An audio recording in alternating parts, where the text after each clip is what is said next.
ప్రచారంలో భాగంగా print and electronic media మిత్రులకు నమస్కారం. పార్లమెంట్ ఎన్నికలు మే 13 నాడు జరుగుతూ ఉన్నాయి. మరి ఆ ప్రచారంలో భాగంగా ఇవాళ మంగపేట్, ఏటూ నాగారం, ఆ తర్వాత తాడ్వాయి మండల స్థాయి ముఖ్య నాయకులతో సమావేశాలు జరుగుతూ ఉన్నాయి.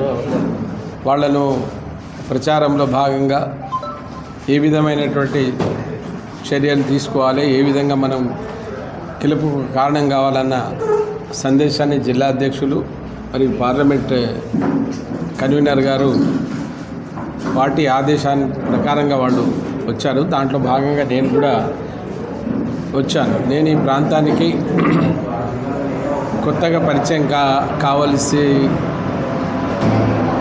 కావాలి అనేటువంటి ఒక దృక్పథం ఏమి లేదు. నేను మిత్రులందరికీ తెలుసు. నేను తెలంగాణ ఉద్యమంలో ఒక ప్రముఖ పాత్ర పోషించినటువంటి తెలంగాణ ఉద్యమకారుడిని, ఒక సామాజికవేత్తను కూడా. దాదాపు 12 అవార్డులు ఉన్నాయి నేను చేసినటువంటి సామాజిక సేవకు సంబంధించి. ఆ తర్వాత తెలంగాణ ఉద్యమంలో నేను పోషించిన పాత్రకు అప్పటి ముఖ్యమంత్రి కేసీఆర్ గారు నాకు మైబాద్ నుంచి టికెట్ ఇచ్చిన విషయం మీకు తెలుసు.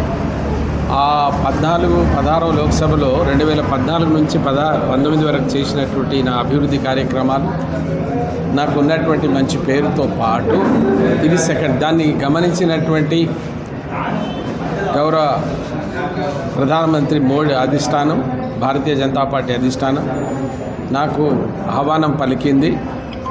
మీరు ఎంపీగా పోటీ చేయమని. ఒక ప్రొఫెసరు, మీరు అర్హులు అంటే అవకాశాన్ని నేను వినియోగించుకున్నాను. చాలామంది ఉండవచ్చు, ఎందుకంటే బీఆర్ఎస్ పార్టీలో మీరు పనిచేశారని. బీఆర్ఎస్ పార్టీలో నేను సేవ చేసే అవకాశం నాకు ఇవ్వాలి, మీకు అందరికీ తెలుసు.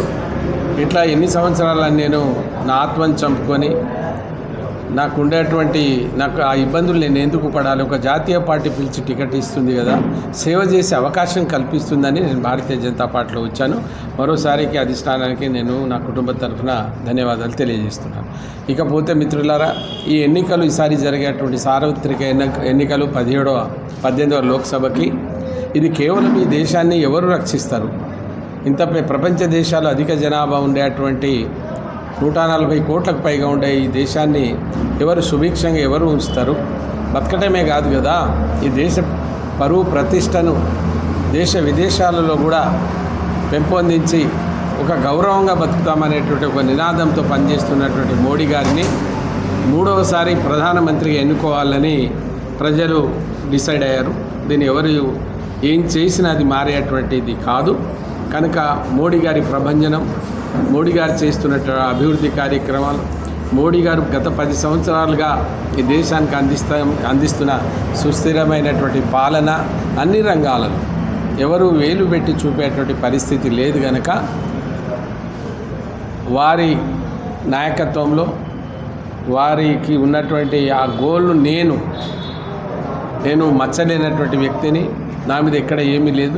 నేను ఒక బ్రహ్మాండమైనటువంటి అభివృద్ధి నా నియోజకవర్గానికి ఎవరూ చేయండి, నా కాలంలో ఎవరూ చేయని అభివృద్ధి నేను చేసిన దానికి ఒక 2-3 చాలా ఉన్నాయి. అవి మీకు పత్రిక ద్వారా చేస్తా.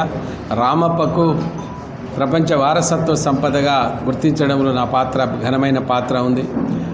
సమ్మక్క సారలమ్మ పేరుతో మోడీ గారు ఇచ్చినటువంటి గిరిజన విశ్వవిద్యాలయం క్లాసులు స్టార్ట్ అవుతూ ఉన్నాయి.